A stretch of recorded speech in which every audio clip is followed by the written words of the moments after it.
తెలంగాణలో Congress rebels U turn తీసుకుంటున్నారు. అధికార పార్టీ కాంగ్రెస్పై తిరుగుబాటు ప్రకటిస్తున్నారు.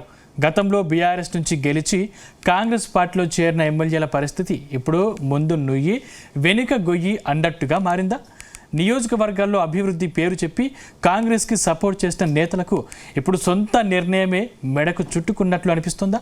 అందుకే వీరంతా కాంగ్రెస్ పార్టీకి వ్యతిరేకంగా గలం విప్పుతూ కారెక్కేందుకు రెడీ అవుతున్నారా? Let's watch the story.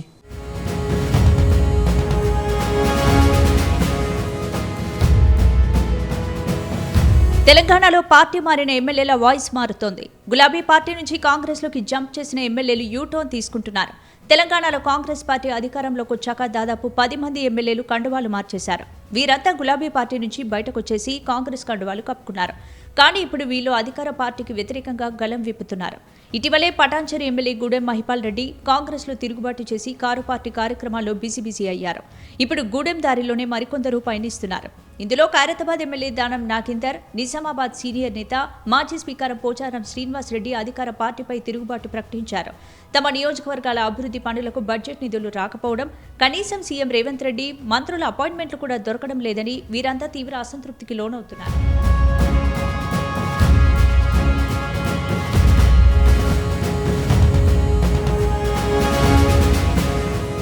ఇప్పుడు మాజీ స్పీకర్ బాన్స్వాడ ఎమ్మెల్యే పోచారం శ్రీనివాస్ రెడ్డి రేవంత్ సర్కార్పై తిరుగుబాటు ప్రకటించారు. సీఎం రేవంత్ రెడ్డి టార్గెట్గా ఆయన సంచలన కామెంట్స్ చేశారు. బాన్స్వాడ నియోజకవర్గం అభివృద్ధికి సహకరిస్తామని సీఎం రేవంత్ రెడ్డి హామీ ఇచ్చినా నెరవేర్చడం లేదన్నారు.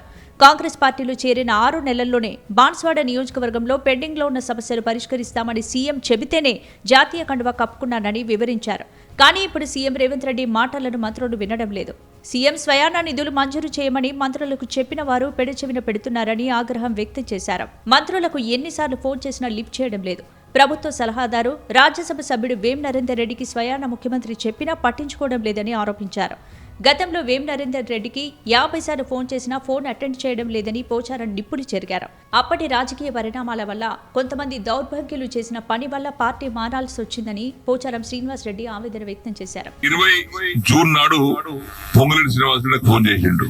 నేను చేయలే, ఆయన చేసిండు. నాకు నీకు ఏమేమైనా సమస్యలు ఉన్నాయంటే నాకు డబుల్ బెడ్రూమ్ ఒక 70 కోట్లు ఇవ్వాలి, కార్యకర్త చేసినటువంటి పనులు ఒక 100 కోట్లు ఇవ్వాలి, రెసిడెన్షియల్ స్కూల్ పని బంద్ అయింది దానికి పైసలు ఇవ్వాలి, దవాఖానా పైసలు పని బంద్ అయింది దానికి ఇవ్వాలి, ఆడ సిద్ధాపూర్ చెరువు పని బంద్ అయ్యి దానికి పని సాగాలి, లిఫ్ట్ ఇరిగేషన్ పనులు బంద్ అయినాయి ఇది సాగాలి, కోటగిలో దవాఖానా పని బంద్ అయింది అది సాగాలి, వన్నిలో దవాఖానా పని బంద్ అయింది అది సాగాలి. మరి ఇవన్నీ నాకు ఆగిరినంటే టక్కన ఫోన్ సీఎం తో కలిపాడు. ఫోన్ వచ్చి టిఫిన్ చేసిన తర్వాత ఇవన్నీ నేను చెప్పినా నాకు ఇవన్నీ సమస్యలు ఉన్నాయి, మీరు ఓకే అంటేనే కండువా కప్పుకోవట్లేదు కప్పుకో, నాకే పైసలు అక్కర్లేదు, నాకు ఏం అక్కర్లేదు, అన్ని హామీ ఇస్తున్నా, 6 మాసాల్లో కూడా పూర్తి చేస్తా అన్నాడు.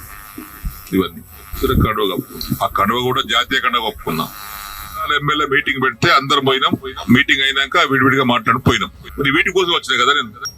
బట్టి గారు చిన్న దగ్గరికి ఇలా లిస్ట్ మొత్తం తీసుకోండి, ఆ లిస్ట్ తీసుకొని 2 సార్లు ఇచ్చేయండి, ఒకసారి కాదు కానీ. ఇక పొంగులేటి గారు ఆ లిస్ట్ తీసుకోండి 2 సార్లు మీరు ఇచ్చేయండి. ఇచ్చిన తెల్లారి ఫోన్ చేస్తే బట్టి లేవట్టాడు, పొంగులేటి ఇవ్వట్టాడు. ఏమని చెప్పుకోను నేను? మీరు చెప్పారు కానీ బట్టి ఇవ్వలేదు, పొంగులేటి ఇవ్వలేదు, నాకు రూపాయి ఇవ్వలేదు. రూపాయి ఇవ్వలేదా? ఇవ్వలేదు. వేం నరేందర్ రెడ్డి గారు బయట పిలిచిండు. వేమన్నా చిన్న బాధపడుతున్నాడు, అది ఇంకా పేమెంట్ కాలేదట, నువ్వన్నా మార్చిలో కూడా 3 విడతలు ఇప్పి. సరే ఆయన తీసుకుని ఆయన వెళ్ళిపోయాడు. తెల్లారి వేం నరేందర్ ఫోన్ చేస్తే ఆయన లేపడు. 50 సార్లు చేసిన, ఒకసారి కాదు 50 సార్లు లేపడు. రాజకీయ పరిణామాల వల్ల, కొంతమంది దౌర్భాగ్యాలు చేసినటువంటి బాధల వల్ల నేను కొంత నిర్ణయం తీసుకుని మారాల్సి వచ్చింది. నేను మీ ఎంబడొచ్చి శంకుస్థాపన గుంపు చేసిన రవీందర్ రెడ్డి గారు ఇంటికి పిలిపించి నన్ను ఇష్టం వచ్చిన తిట్టిండు, బండబూతులు తిట్టిండు. నువ్వు ఎమ్మెల్యే మన ఎందుకు పోయినావు?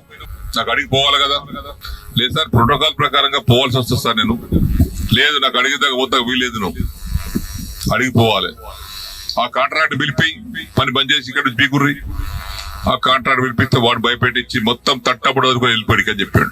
అంతకుముందు ఎమ్మెల్యే దానం నాగేందర్ కూడా కాంగ్రెస్ నాయకత్వం ప్రభుత్వ వైఖరిపై తీవ్ర అసహనం వ్యక్తం చేశారు. నిర్ణయాల్లో తమకు సరైన ప్రాధాన్యత దక్కడం లేదని ఆయన వర్గీయులు అసంతృప్తితో ఉన్నారు. మరోవైపు స్టేషన్ గన్పూర్ ఎమ్మెల్యే కడియం శ్రీహరి, స్థానిక మంత్రి కొండా సురేఖల నడుమ నడుస్తున్న వార్ రోడ్డున పడింది.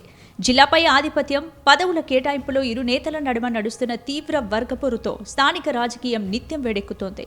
అయితే కాంగ్రెస్ పార్టీకి మద్దతు ఇచ్చినా ఆశించిన గౌరవం, నిధులు దక్కకపోవడం, మరోవైపు సొంత నియోజకవర్గాల్లో పట్టుకోల్పోయే ప్రమాదం ఉండడంతో ఈ రెబల్స్ తీవ్ర ఆందోళనలో ఉన్నారని తెలుస్తోంది.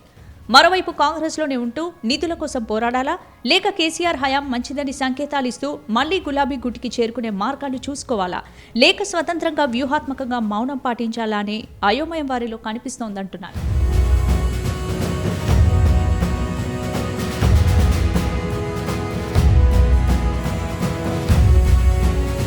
కొద్ది నెలల క్రితం పటాన్చెరు కాంగ్రెస్లో 3 ముక్కలాట అన్నట్టుగా ఫైట్ జరిగింది. అధికార పార్టీలో ఆధిపత్య పోరు తట్టుకోలేక పార్టీ మారిన ఎమ్మెల్యే గూడెం మహిపాల్ రెడ్డి తిరిగి కారు పార్టీలో యాక్టివ్ అయ్యారు. గతంలో తనకు దూరమైన గులాబీ క్యాడర్ని పిలిపించుకుని పార్టీ బలోపేతానికి కృషి చేస్తున్నారు. ఆయన తర్వాత మరికొందరు ఎమ్మెల్యేలు కూడా తమ అసంతృప్తిని వెలుకక్కే ప్రయత్నం చేశారు. ఇందులో గద్వాల ఎమ్మెల్యే బండ్ల కృష్ణమోహన్ రెడ్డి పరిస్థితి దాదాపు ఇలాగే ఉందన్న చర్చ జరుగుతోంది. గద్వాలలో సరితా తిరుపతయ్య ఆయనకు పక్కలో బల్లెంలా మారారు. ఎమ్మెల్యేకు వ్యతిరేకంగా గేమ్ నడిపిస్తున్నారు. దాంతో విసిగిపోయిన ఆయన తిరిగి కారెక్కేందుకు ప్రయత్నించారు. కానీ అధికారికంగా ప్రకటించలేదు. అయితే అయిష్టంగానే అధికార పార్టీలో కొనసాగుతున్నారనే చర్చ జరుగుతోంది. ఇలా 4 ఎమ్మెల్యేలు అధికార పార్టీలో భరించలేనంత ఉక్కపోత గురవుతున్నారనే చర్చ అయితే జరుగుతోంది. మొత్తం మీద పార్టీ ఫిరాయించిన ఎమ్మెల్యేల వ్యవహారం తెలంగాణ పొలిటికల్ స్క్రీన్పై కాంగ్రెస్ అధిష్టానానికి తలనొప్పిగా మారింది.